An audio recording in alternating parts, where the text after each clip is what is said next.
Hi everyone, my name is Junon. I have a health science background, and I'm the author of the book Truth and Empathy: How to Find Your Soulmate. And I'll put a link to the book below. This video is about the common mistypes when it comes to the INFJ personality type.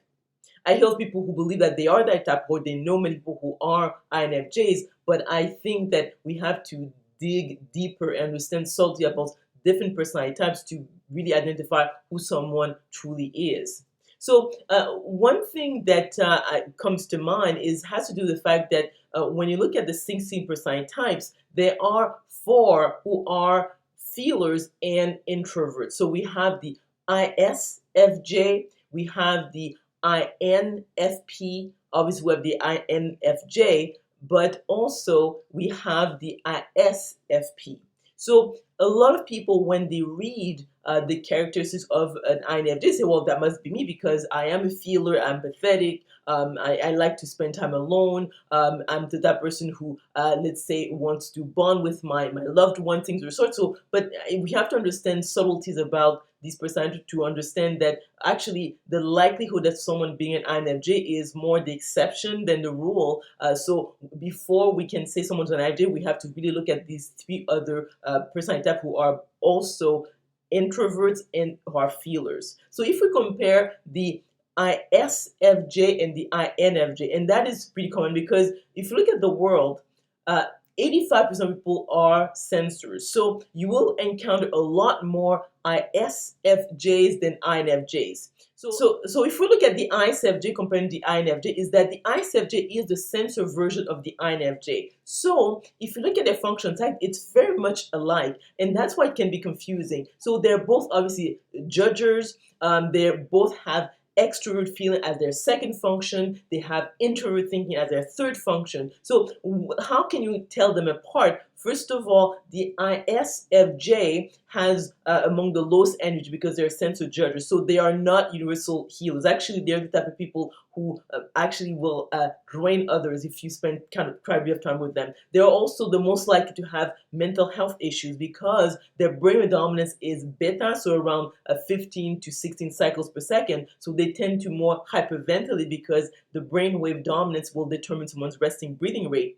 And also, they are a lot more conservative. So in other words, you'll see that these are people who will promote, let's say, family traditions and be able to keep things within their community. So these are people who will want to marry early and have a stable family life for a long period of time, whereas the INFJ is actually very much different because they're about the abstract future. They're not, let's say, very traditional. They're probably one of the least traditional, and also the INFJ has the best energy of all the personality types, so they are universal healers. And INFJ personality type is the least likely to have mental health issues. So you'll see that the ISFJ and the INFJ are, in a sense, at opposite ends in terms of energy and in terms of the theme of their lives. But if, let's say, someone is not aware, they might confuse someone who's really an ISFJ for an INFJ.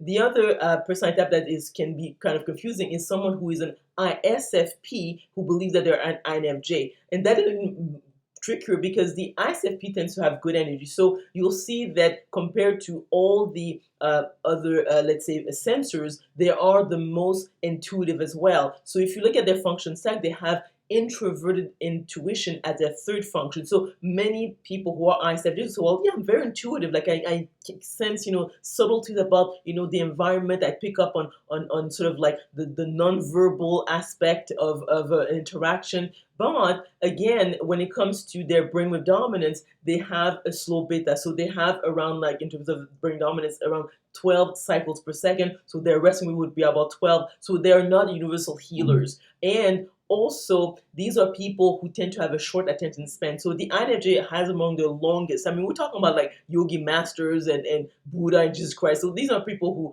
are easily bored, whereas the sensor perceivers as the ISFP will often say that. The other aspect also is that their career choice. You won't see, someone like Mother Teresa or Gandhi wanting to start a business, but censored perceivers generally would, and the ISFP people probably will go for something that has to do with the human element. So this could be like, let's say a dating coach, or there could be the type of people who want to start a business to help others, in terms of, because they come from the heart, they're right predominant. But you won't see an INFJ do that, because the INFJ prefers to be behind closed doors. They're the type of people who like to work behind the scenes, so they won't be very much in the public eye. And the INFJ, compared to the ISFP, is even more of an introvert, in the sense that they really need to spend more time alone compared to the ISFP. So you'll see that even the ISFP, in terms of even how their jaws are sort of developed, so you'll see that there's a lot more ISFPs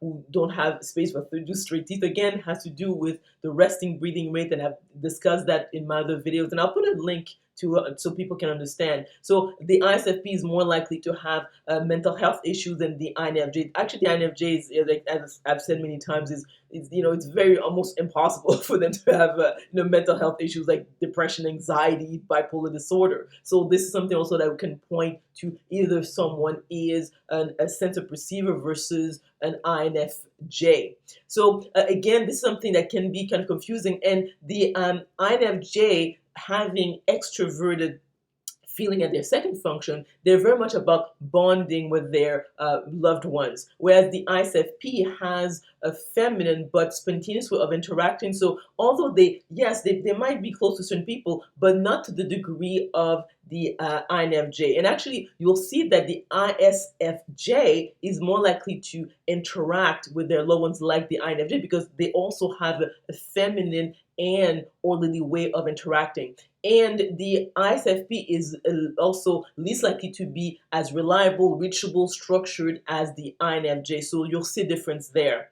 Now, when we go to the INFP, this is kind of interesting, because the INFP compared to INFJ, they're both into feelers, but when we look at their function type, they're very different. One of the main differences between the INFP and the INFJ has to do with their thinking function. The INFJ has introvert thinking as their third function, whereas the INFP has extrovert thinking as their fourth function. So for the INFJ will come across as too logical, and also you'll see that in terms of reliability, be able to be there when their loved one needs them.